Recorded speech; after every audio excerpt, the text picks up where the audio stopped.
देखो बच्चों, last class में आपने मेरे से प्रोविजंस, रिजर्व्स, एसेट्स, लायबिलिटी सभी के बारे में सुना और आपको मानता हूं कि आपको अच्छे से समझ भी आ गया होगा।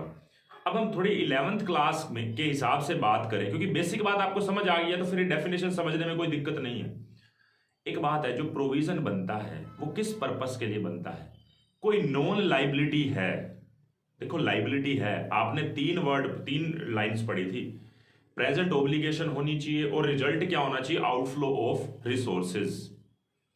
प्रेजेंट ओब्लिगेशन पास्ट इवेंट के कारण, और आउटफ्लो ऑफ रिसोर्सेज में कोई भी रिसोर्स हो सकता है। रिसोर्स में आपकी सर्विस भी हो सकती है, गुड्स भी हो सकते हैं, एक्स्ट्रा कोई भी आइटम हो सकती है। ये बात थी, लेकिन साथ में अमाउंट वहां पे सर्टेन नहीं था, वहां पे एस्टिमेशन चल रहा था। वही बात यहां पे भी है।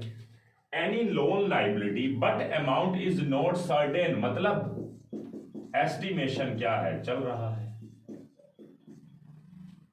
और सबसे बड़ी बात क्या है? आउटफ्लो ऑफ रिसोर्सेज होना है ना।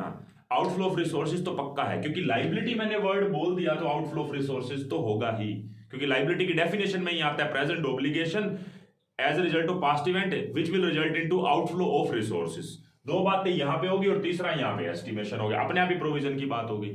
लेकिन एक प्रोविजन वो भी होता है, देखो एक बात सोचने की, आपको किसी को पे करने हैं वो आपका बर्डन है, लेकिन आपके जो रिसोर्स एसेट्स में पड़े हैं उसमें कमी आ सकती है, वो भी तो आपके लिए टेंशन है ना। उसमें कमी आ सकती है। जैसे आपने किसी डेटर से पैसे लेने हैं, सोचो बात को ध्यान से। आपने किसी डेटर से पैसे लेने हैं, आपके माइंड में डाउट चल रहा है, क्या पता पैसे देने से मना कर जाए, क्या पता पैसे लेते टाइम डिस्काउंट मांगे। हो सकता है जो आपने एसेट्स मशीनरी खरीदी है उसके ऊपर आप डेप्रिसिएशन जो लगा रहे हैं, पीएनएल से चार्ज कर रहे हैं, लेकिन उसके अगेंस्ट जो पीएनएल से आप डेप्रिसिएशन चार्ज कर रहे हैं उसके अगेंस्ट आप उस एसेट्स की वैल्यू को डाउन नहीं कर रहे हर साल। देखो बात को सुनो, हालांकि ये मैं चीज अगली क्लास में फिर से रिपीट कर दूंगा। मैं सिर्फ आपको प्रोविजन के ऊपर बात कर रहा हूं, नेक्स्ट क्लास में फिर प्रोविजन रिवाइज करवाऊंगा, फिर उसके बाद रिजर्व्स के ऊपर बात करूंगा। मैं इस क्लास में सिर्फ और सिर्फ प्रोविजन पे बात करूंगा। देखो मैं ये कह रहा हूं कि कोई भी खर्चा जो आप पे कर चुके हैं उसके बाद जब वो पीएनएल में जाता है ना, उसको चार्ज करना बोलते हैं। मान लो आपने सैलरी पे कर दी, salary account debit to cash, उसको आपने फिर प्रॉफिट एंड लॉस अकाउंट से चार्ज कर दिया at the year end, profit and loss के डेबिट में टू सैलरी। इसका मतलब क्या हुआ? वो चार्ज करना हुआ। लेकिन कोई ऐसा खर्चा जो अभी पे नहीं हुआ, पहले ही पीएनएल में चला गया, पे हुए बिना पीएनएल में क्यों चला गया? क्योंकि एस्टिमेशन है ना, इसीलिए उसको प्रोवाइड करना बोलते हैं, उसको प्रोविजन बनाना बोलते हैं। देखो सीधी सी बात है, आप एंट्री करते हैं salary account debit to cash, PNL debit to salary, लेकिन अगर मान लो कोई ऐसा खर्चा है पीएनएल डेबिट टू रेंट, लेकिन वो रेंट अभी पे नहीं हुआ, पहली एंट्री नहीं हुई रेंट टू कैश, लेकिन पीएनएल टू रेंट आपने कर दिया, इसका मतलब अभी एस्टिमेशन है कि पता नहीं कितना देना है, इसलिए वो आपने रेंट का पहले से खर्चा निकाल के रख लिया, प्रोवाइड कर लिया कि फ्यूचर में हमें रेंट देना पड़ेगा। रेंट वैसे एग्जैक्ट एग्जांपल नहीं है, क्योंकि रेंट का तो एग्रीमेंट होता है, फिक्स होता है अमाउंट। कोई टैक्स का अमाउंट ही ले सकते हैं ना, जैसे टैक्स आप बाद में पे करेंगे, पहले पीएनएल से चार्ज कर लेंगे। तो आपको पहले ये पता होना चाहिए कि जो प्रोविजन होता है ना वो पहले चार्ज होता है पीएनएल से, उसी को चार्ज करने को हम प्रोवाइड वर्ड बोल देते हैं। प्रोवाइड करना मतलब प्रोविजन बनाना, और नॉर्मली जो भी खर्चा पहले पे होता है फिर पीएनएल में जाता है तो उसको चार्ज करना बोलते हैं। बात यह है कि आपको पैसे किसी को देने पड़ सकते हैं, मतलब पूरे चांसेस हैं, क्योंकि लाइबिलिटी तो मैं बोल ही चुका हूं, सिर्फ अमाउंट का एस्टिमेशन है ना। लेकिन अगर आपकी एसेट्स की वैल्यू में कमी आ सकती है, आपको डाउट है, तो उसके लिए भी तो प्रोविजन बनाना पड़ेगा ना। अब आपको यहां पे आउटफ्लो ऑफ रिसोर्सेज तो हुआ ही नहीं। Present obligation as a result of past event, वो लाइन को सुनो समझो। देखो मैं आपको एक चीज बताता हूं, आप एक वर्ड बोलते हो प्रोविजन फॉर डाउटफुल डेट्स। सोचना, आपके पैसे डूबने के चांस हैं, आपके पैसे डूबने के चांस है। इस वर्ड को जो आपने बात समझ ली ना जो मैं आप बोल रहा हूं, तो आपको वैसे प्रोविजन के डेफिनेशन में कभी दिक्कत आएगी भी नहीं। आपको ना प्रेजेंट ओब्लिगेशन क्या है कि ना आपका पास्ट इवेंट क्या हुआ था। पास्ट में इवेंट हुआ था कि आपने किसी डेटर को सेल की थी, किसी पर्सन को सेल की थी, पास्ट में इवेंट तो हुआ था। अब उसमें क्या लग रहा है? डर लग रहा है, एक माइंड में टेंशन बनी हुई है। टेंशन भी तो ओब्लिगेशन ही है। आपके माइंड में टेंशन बनी हुई है, क्या पता वो पैसे थोड़े कम दे, क्या पता वो डिस्काउंट मांग ले। मतलब प्रेजेंट ऑब्लिगेशन तो है। जरूरी नहीं है कि किसी को देना है पैसे या किसी को रिसोर्स देने हैं वो आपके लिए ऑब्लिगेशन है। कई बार आपको रिसोर्स जो मिलने हैं वो कम होके मिले, वो भी तो ऑब्लिगेशन ही है ना। सामने वाले को कह रहा हूं भाई तेरे से 1 लाख लेने, कहता है नहीं भाई मैं तो 95,000 दूंगा, क्या कर लूंगा मैं उसका, वो 5,000 मुझे कम दे रहा है ना, तो वो भी तो ऑब्लिगेशन हो गई ना। उसको बार बार कहना पड़ेगा भाई पूरे दे पूरे दे पूरे दे।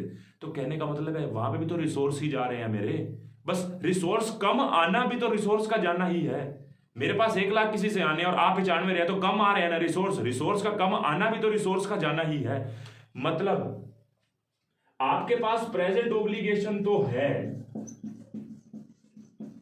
मैं एसेट्स की वैल्यू के बारे में बात कर रहा हूं, इसके बारे में तो आप पहले पिछली क्लास में पढ़ ही चुके हैं, डाउट भी नहीं होगा कि provision for tax, provision for employ, क्योंकि लाइबिलिटी वाला तो आप क्लियर कर चुके हो पहले ही।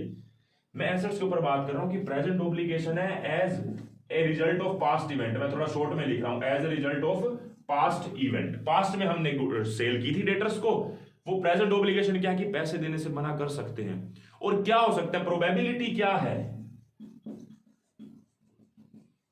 आपका आउटफ्लो ऑफ रिसोर्सेज होगा, यस होगा, रिसोर्सेज का आउटफ्लो होगा।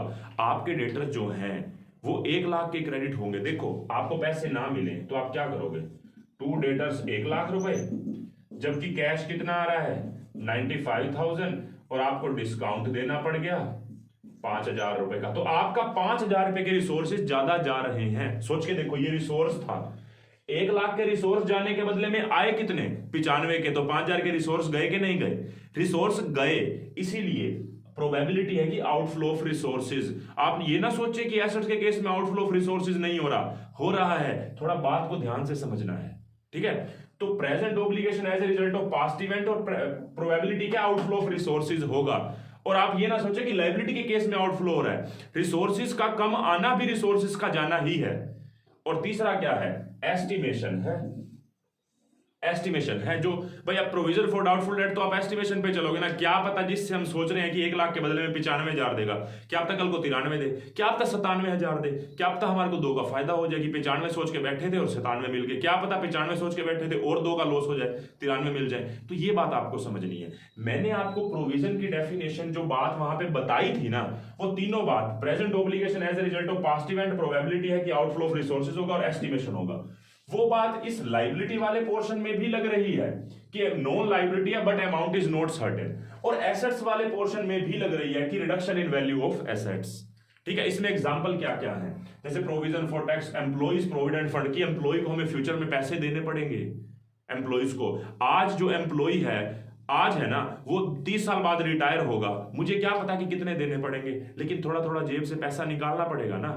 आज मैं पैसा नहीं निकालूंगा तो फ्यूचर में दे कैसे पाऊंगा उसको, इकट्ठे थोड़ा ना उसी साल का खर्चा बोलूंगा मैं उसको। आज मेरे पास किसी एम्प्लॉय ने जॉब ज्वाइन की है तो मैं हर साल हर महीने उसके पैसे निकाल के अलग से किसी फंड में डालूंगा, और जब उसकी रिटायरमेंट होगी तो उसको इकट्ठे दूंगा। अमाउंट फिक्स नहीं हुआ लेकिन लाइबिलिटी पक्की है, नॉन लाइबिलिटी है but amount is not certain, इसलिए एम्प्लॉय प्रोविडेंट फंड मेरे लिए क्या है, लाइबिलिटी वाला प्रोविजन है। ऐसे ही प्रोविजन फॉर टैक्स, मैंने अपनी तरफ से सोचा कि भाई मेरा टैक्स इतना बनता है, गवर्नमेंट अपनी तरफ से बताएगी ना कि कितना बनता है, मैंने तो अपनी तरफ से प्रोविजन बना दिया कि मेरा 50,000 टैक्स बनता है, गवर्नमेंट अपना पूरा चेक करेगी, उसने देखा कि 60,000 टैक्स बनता है, तो जो मैं प्रोविजन बना रहा हूं उसमें कम भी हो सकता है ज्यादा भी हो सकता है, तो ये प्रोविजन फॉर टैक्स, ये दोनों लाइबिलिटी वाले प्रोविजन है। अब प्रोविजन फॉर डाउटफुल डेट्स किस लिए बना रहा हूं, मेरे को एसेट से डेटर से पैसा कम मिल सकता है। Provision for discount on debtor किस लिए बना रहा हूं, मुझे डेटर से पैसा कम मिलेगा और मुझे डिस्काउंट देनी पड़ सकती है, वो डिस्काउंट मांग रहा है। या प्रोविजन फॉर डेप्रिसिएशन, जो मेरी एसेट्स है, जो मेरी मशीनरी है, मैं उसकी वैल्यू जो है हर साल चार्ज ना करके उस साल इकट्ठी वैल्यू डाउन करता हूं जिस साल मैं उसको सेल कर रहा हूं या डिस्पोज कर रहा हूं। तो प्रोविजन फॉर डेप्रिसिएशन का कंसेप्ट जो आप ऑलरेडी डेप्रिसिएशन वाले चैप्टर में पढ़ के आए होंगे, ये बात मैं मानता हूं। अगर नहीं पढ़ा तो वहां पे पढ़ोगे तो और एक्सप्लेनेशन यहां पे इसकी मिलेगी, प्रोविजन फॉर डेप्रिसिएशन होता क्या है। तो मैंने जो आपको ये बताया ना, ये सारा का सारा प्रोविजन के बारे में बताया। नेक्स्ट क्लास में मैं पहले प्रोविजन को रिवाइज करवाऊंगा, फिर रिजर्व के बारे में डिस्कशन करूंगा।